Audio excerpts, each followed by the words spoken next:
Welcome to ప్రజా television news బులెటిన్ల ముందుగా headlines. ప్రపంచవ్యాప్తంగా ఘనకీర్తి చాటుకునేలా శ్రీ ఓరుగల్లు భద్రకాళి దేవాలయం మాడవీధులు గోపురాలతో విరిచిలేందుకు ముస్తాబు.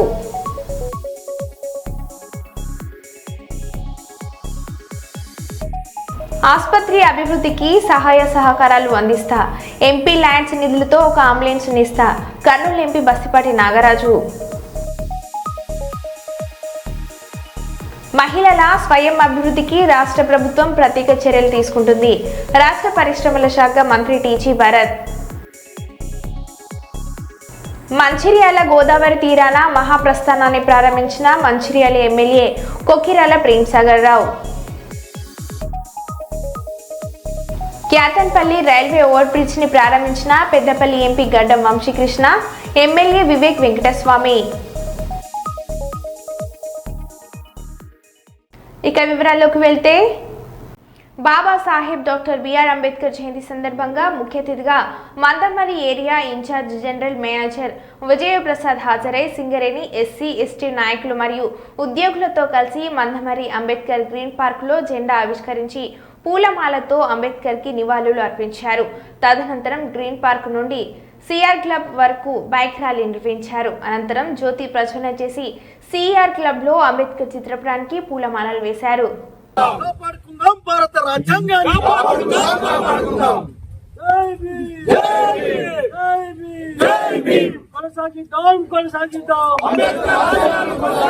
అదేవిధంగా ఏటీసీ జనరల్ సెక్రటరీ మరియు union delegates SC association members వారందరూ బ్రాంచ్ సెక్రటరీ ఏటీసీ వారిని పూలమాలలు వేసి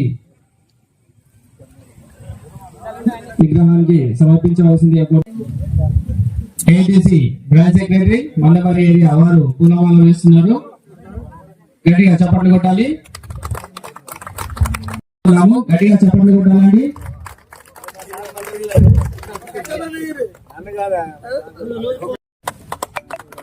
తదుపరి శ్రీ కె మైత్రి బంధు గారు, ఎస్సీ ఎంప్లాయీ లైజన్ ఆఫీసర్ వారు పూలమాల.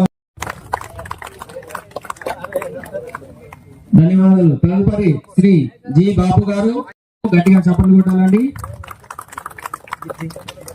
తదుపరి శ్రీ ఎండి ముస్తఫా గారు, ఇప్పుడు బీసీ లైజన్ ఆఫీసర్ గారు పూలమాల వేస్తున్నారు. గట్టిగా చప్పట్లు కొట్టాలండి.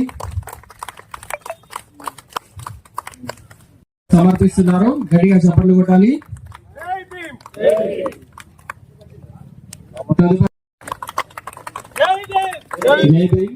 తదుపరి శ్రీ టి తారాచంద్ గారు, president Singareni ST employee welfare.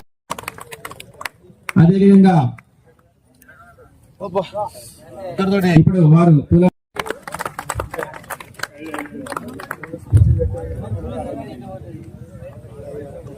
తదుపరి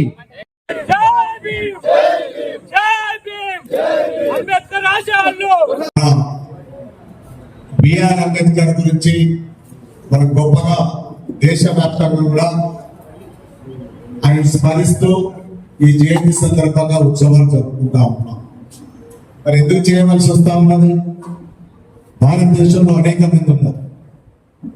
అంటే విద్యావేత్త, రాజకీయవేత్త, సంఘ సంస్కరణలో తలవంతు పాత్ర ఆనాడు అంటే భారతదేశానికి స్వతంత్ర రాకపోయిన విషయం.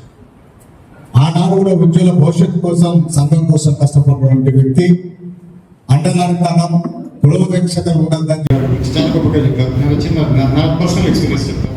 నేను కూడా బాబాసాహెబ్ అంబేద్కర్ గారి వారి వేదాక్షరం మీద నేను రిజర్వేషన్ చేశాను. నాకు ఆర్థిక పరిస్థితి ఇంజనీరింగ్ జరిగే స్టేజ్ లేదు. నాకు ప్రాక్టికల్గా చెప్పాలంటే మేము 6% 7% అమ్మ నాన్నతో 8 మంది వచ్చి చాలా చేస్తుంటే నేను ఇంజనీరింగ్ చదువుతున్నాను కూడా, నేను ఇంజనీరింగ్ చేస్తాను కూడా అనుకోను. నడిచింది. ఇంకోటి ఏంటంటే నీటి కావాలి కదా, చదువు ఒకటే కాదు కదా. పూలే గారు ఎడ్యుకేషన్ అంటే మనకి ఏ ఆస్తి తల్లిదండ్రులు మన ఆస్తి ఇస్తారో లేదు మనం, వాళ్ళు కూడా దీనికే సరిపోయింది. మనకి ఏ ఆస్తి, మన ఆస్తి ఏంది? చదువు ఒకటే ఆస్తి. అదే వాళ్ళు చెప్పిన మా గొప్ప విషయం.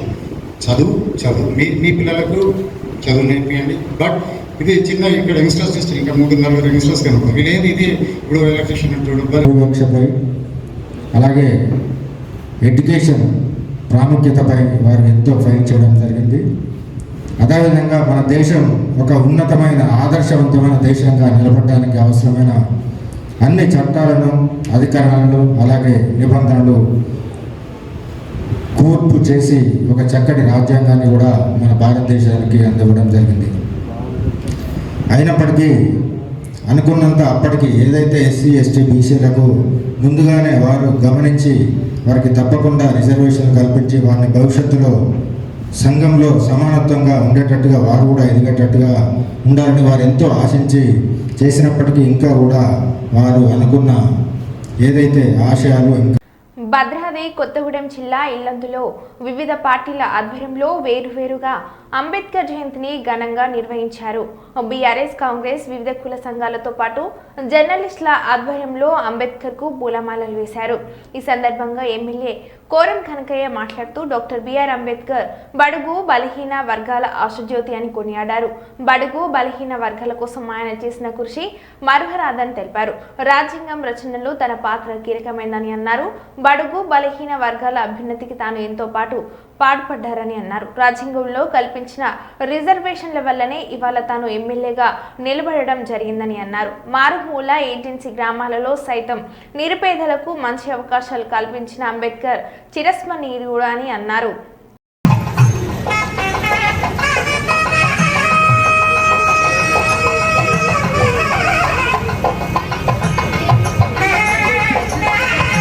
ఉద్యోగులకు అలాగే సింగరేణి వివిధ శాఖల అధికారులందరికీ కూడా సాధారణంగా స్వాగతం తెలియజేస్తున్నాం. అలాగే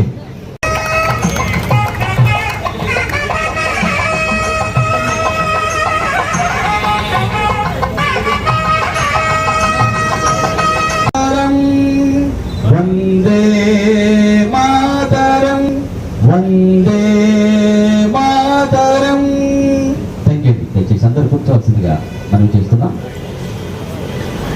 మన ముఖ్య అతిథి వర్యులు పుల్లకు సుమిత మదల శోభిని సుహారే మాతరం సుజలాం సుఫలాం మలయజ శీతలాం సస్యశ్యామలాం మాతరం.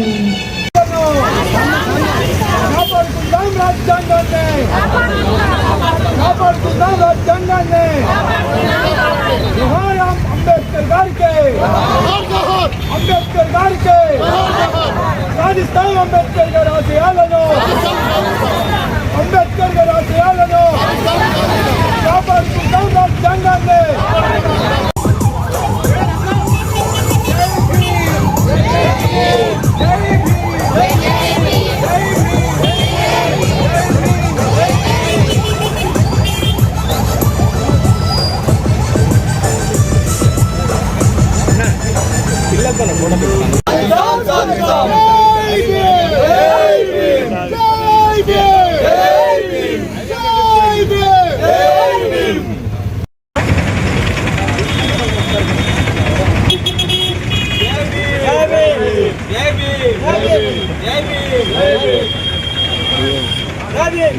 అంబేద్కర్ ఆశయాలను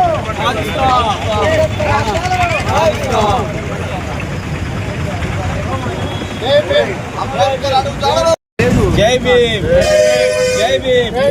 అంబేద్కర్ ఆశయాలను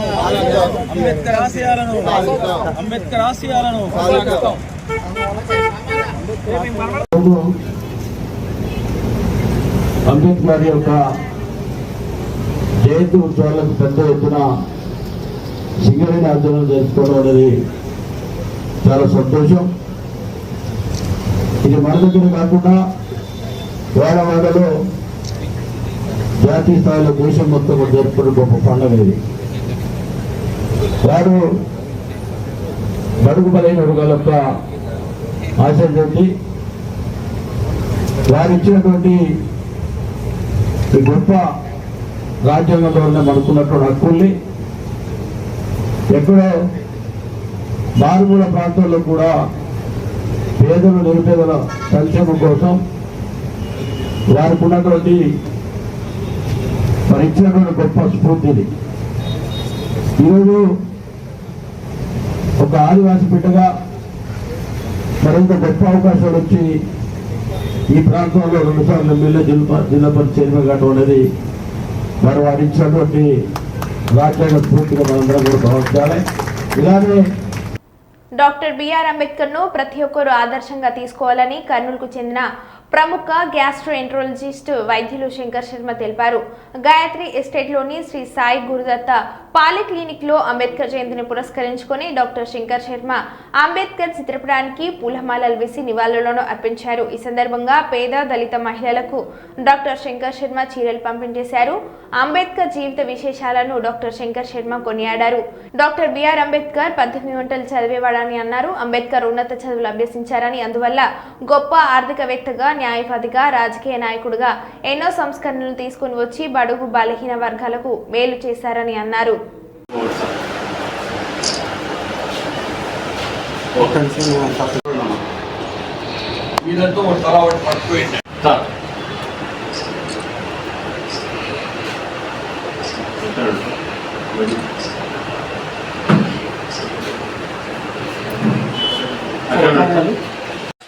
గాయత్రి ఎస్టేట్లోని గురుదత్త పాలిక్లినిక్లో మా క్లినిక్లో అంబేద్కర్ జయంతి ఉత్సవాలు ఘనంగా నిర్వహిస్తూ నిరుపేద దళిత మహిళలకు ఈరోజు చీరల పంపిణీ కార్యక్రమం చేసి ఆ అంబేద్కర్ మహాశయుడిని గుర్తు తెచ్చుకోవడము నా పూర్వజన్మ సుకృతంగా నేను భావిస్తున్నాను.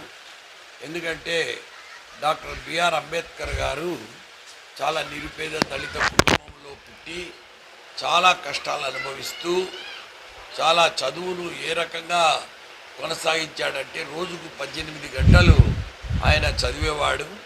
ఆయన eminent jurist, eminent economist, social reformer, political leader. ఒక్కటి కాదు, దీని మీద కుల వివక్షత మీద ఆయన విపరీతంగా పోరాటాలు చేసి ఈ కుల వ్యవస్థను ఏ రకంగా మార్చాలి, బడుగు బలహీన వర్గాలకు, నిరుపేదలకు, దళితులకు ఏ రకంగా హక్కులు కల్పించాలి. రిజర్వేషన్ ఈరోజు చాలామంది బెనిఫిట్స్ ఆఫ్ రిజర్వేషన్ ఎంజాయ్ చేసి పెద్ద పెద్ద పొజిషన్స్లో ఉన్నారంటే ఆ రోజు ఆ మహానుభావుడు అంబేద్కర్ గారి శ్రమ ఫలితమే. అంబేద్కర్ గారు ఎన్నో కష్టాలు అనుభవించినా కానీ ఏనాడు గుండె ధైర్యము కోల్పోలేదు. 1990లో ఆయనకు భారతరత్న కూడా ఇవ్వడం జరిగింది. ఆయన MA, BA, MA, DSc, PhD మరియు బారిస్టర్ ఆఫ్ లా చేయడం జరిగింది. ఆయన స్కాలర్షిప్తో కొలంబియా యూనివర్సిటీలో న్యూయార్క్లో ఆయన ఎంఏ చేసి తర్వాత లండన్ స్కూల్ ఆఫ్ ఎకనామిక్స్లో కూడా పిహెచ్డి చేసి మరియు అక్కడనే బారిస్టర్ చేసి లా డిగ్రీ సంపాదించి ఇక్కడ లాయర్ వృత్తిని చేస్తూ at the same time political మూమెంట్స్లో పాల్గొంటూ తర్వాత ఈ కుల వివక్షత మీద విపరీతంగా పోరాటాలు చేస్తూ ఈరోజు మనకు ఈ రిజర్వేషన్స్ దళిత కులాలకు అంతో ఇంతో కొంతో న్యాయం జరుగుతున్నదంటే అది కేవలము బాబాసాహెబ్ అంబేద్కర్ గారి వల్లనే. తర్వాత ఆయన యొక్క జ్ఞానాన్ని గ్రహించిన వాళ్ళు కాన్స్టిట్యూంట్ అసెంబ్లీలో కాన్స్టిట్యూషన్ రాయడానికి మెయిన్గా ఆయన చీఫ్గా ఎలక్ట్ చేయడం జరిగింది. మన chief architect of our Indian constitution, మన కాన్స్టిట్యూషన్ నిర్మాత, మన రాజ్యాంగ నిర్మాత బిఆర్ అంబేద్కర్ గారిని మనం జీవితంలో మరవలేము. ఈరోజు సావరెనిటీ, టెరిటోరియల్ ఇంటెగ్రిటీ, పరిపూర్ణ అధికారంతో ఈ దేశం ఉంది అంటే అది బాబాసాహెబ్ అంబేద్కర్ గారు రాసిన రాజ్యాంగ ఫలితమే. సో ఆయనని ఈరోజు గుర్తు చేసుకుంటూ నిజంగా ఇప్పటికీ నిరుపేద యుగంలోనే ఇంకా ఉన్న ఈ నిరుపేద దళిత మహిళలకు చీరల పంపిణీ కార్యక్రమం వృతాభక్తిగా చేపట్టడము నా డ్యూటీ అనుకొని చేయడం జరిగింది. జనియామ జిల్లా దేవరుప్పుల మండల కేంద్రంలో మాజీ మంత్రి ఎర్రబెల్లి దయాకర్ రావు కుల సంఘాల చేతుల మీదుగా అంబేద్కర్ విగ్రహ ఆవిష్కరణ. మాజీ మంత్రి ఎర్రబెల్లి దయాకర్ రావును అడ్డుకున్న పోలీసులు. అంబేద్కర్ విగ్రహ ఆవిష్కరణలో కుల సంఘాలకు పోలీసులకు మధ్య తోపులాట. అంబేద్కర్ విగ్రహానికి పూలమాలలు వేసి నివాళులు అర్పించిన మాజీ మంత్రి ఎర్రబెల్లి దయాకర్ రావు కుల సంఘాల నాయకులు.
సందర్భంగా అంబేద్కర్ విగ్రహాన్ని కుప్పం తెలుగుదేశం పార్టీ కార్యాలయం నుండి ఆర్టీసీ బస్టాండ్లో ఉన్న అంబేద్కర్ విగ్రహం వరకు డప్పు వాయిద్యాల మధ్య బాణసంచే పేల్చి ఊరేగింపుగా చేసుకుని అంబేద్కర్ విగ్రహానికి పూలమాలలు వేసి నడిపించారు.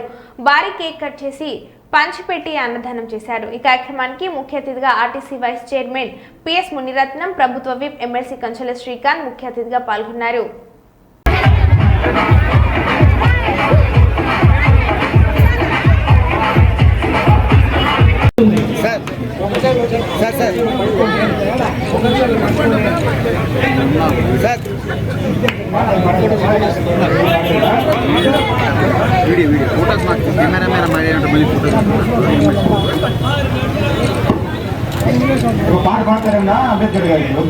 జయంతి శుభాకాంక్షలు తెలియజేస్తున్న అందరికీ ఈ సందర్భంగా కుప్పం నియోజకవర్గంలో ఏర్పాటు చేసిన ఈ కార్యక్రమానికి ముఖ్య అతిథులుగా వచ్చేసిన పెద్దలు, గౌరవనీయులు, రాష్ట్ర RTC vice chairman PS Muniratnam గారికి, అలాగే కడ కుప్పం ఏరియాలకి, మరీ ముఖ్యంగా ఈ కార్యక్రమానికి తరలి వచ్చిన మా మహిళా సోదరీమణులకి, ఎస్టీసీఎల్ అధ్యక్షులకి అందరికీ పేరు పేరున హృదయపూర్వక నమస్కారాలు, ధన్యవాదాలు తెలియజేస్తున్నాం.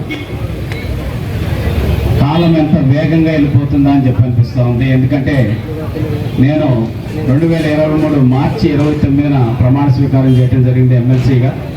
తర్వాత వారంకి చంద్రబాబు నాయుడు గారు పిలిచి కుప్పం వెళ్ళి ఒకసారి ఒక వారం రోజుల పాటు అన్ని పరిశీలించి నాకు ఒక నివేదిక ఇవ్వాలని చెప్పనేసి ఆ రోజు చెప్పడం జరిగింది. ఆ చెప్పిన తర్వాత కరెక్ట్గా అది అనుకోకుండా నేను ప్లాన్ అప్పటికే ఎన్నో కేసులు పెట్టించుకొని ఎన్నో ఇబ్బందులు పడుతూ కూడా తెలుగుదేశం పార్టీ కార్యకర్తలు, నాయకులు అందరూ కూడా చంద్రబాబు నాయుడు గారి పిలుపు మేరకు ప్రతి ఒక్క దాంట్లో పోరాటాలు చేస్తూ నిలబడినారు.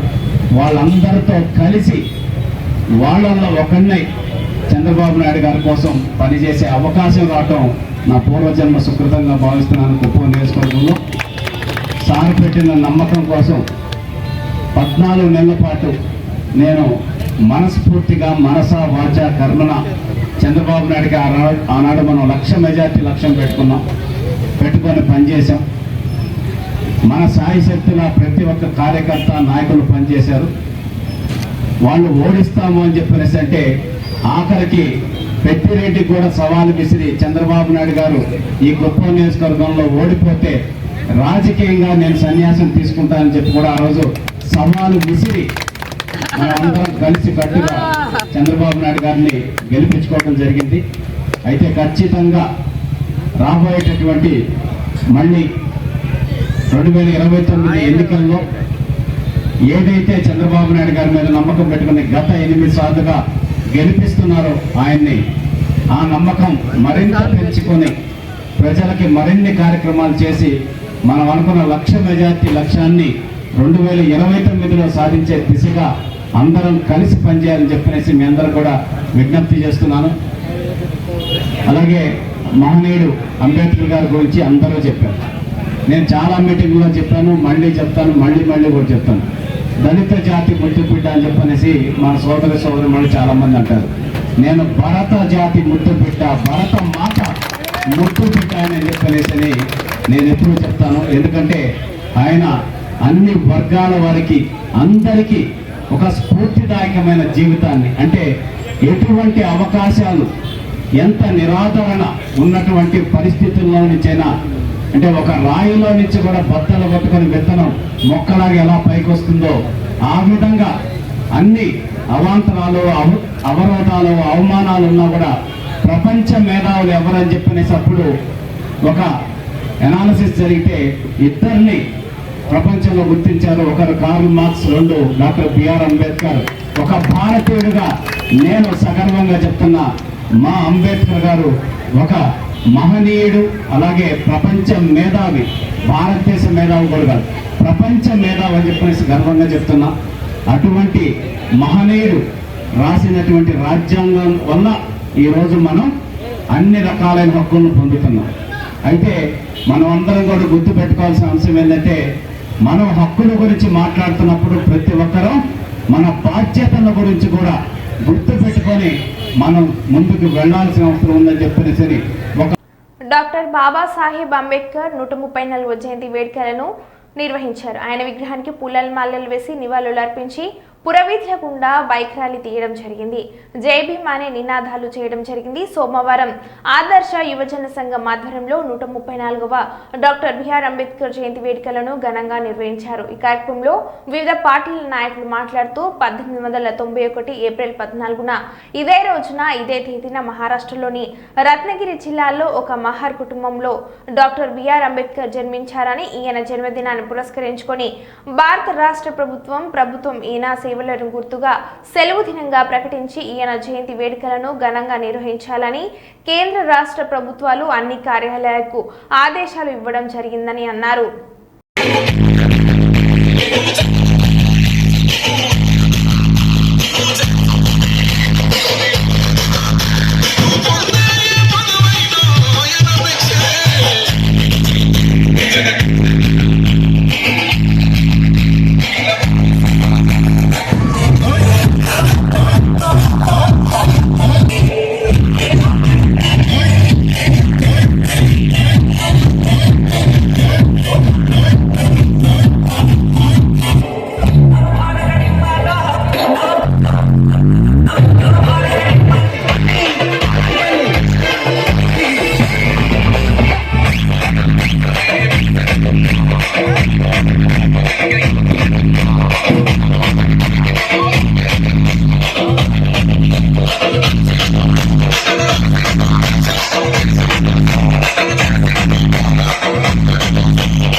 శివాజీ మహారాజు ఈ రోజు అంటే నాకు తెలిసిన విషయం చెప్తున్నాను. ఈ రోజు కొంతమంది ఏం చేస్తారు, ఓన్ చేసుకుంటారు. అంటే ఛత్రపతి శివాజీ మావోడు అని చెప్తున్నారు. కానీ బాగా గుర్తుపెట్టుకోండి, ఛత్రపతి శివాజీ మహారాజు గారికి పట్టాభిషేకం చేయడానికి ఏ బ్రాహ్మణుడు కూడా ముందుకు రాలేదు. అంటే బ్రాహ్మణులు బొట్టు పెడితేనే ఆ రోజులలో ఒక చక్రవర్తి అయ్యేది. ఆయన చేయడానికి అందరు ఉన్నటువంటి బ్రాహ్మణులు నిరాకరిస్తే మరి ఆయన ఏం చేస్తున్నాడు, ఆయన ఒక రాజు కనుక కాశీ నుంచి గంగా భట్టుడు అనే ఒక బ్రాహ్మణుని పిలిపించాడు. అయ్యా నీకు నిలువెత్తు బంగారం ఇస్తాను, నాకు పట్టాభిషేకం చేయని చెప్పి. కానీ ఆయన ఏం చేశాడు తెలుసా, అరే నువ్వు శూద్రుడు అంటే మీ అందరికి తెలుసు అనుకుంటా, మనం అంతా శూద్రులే. అయితే మనస్మృతి ప్రకారము చాతుర్వర్ణం ప్రకారము వర్ణ మరో బులెటిన్లో మళ్ళీ కలుద్దాం. Stay tune.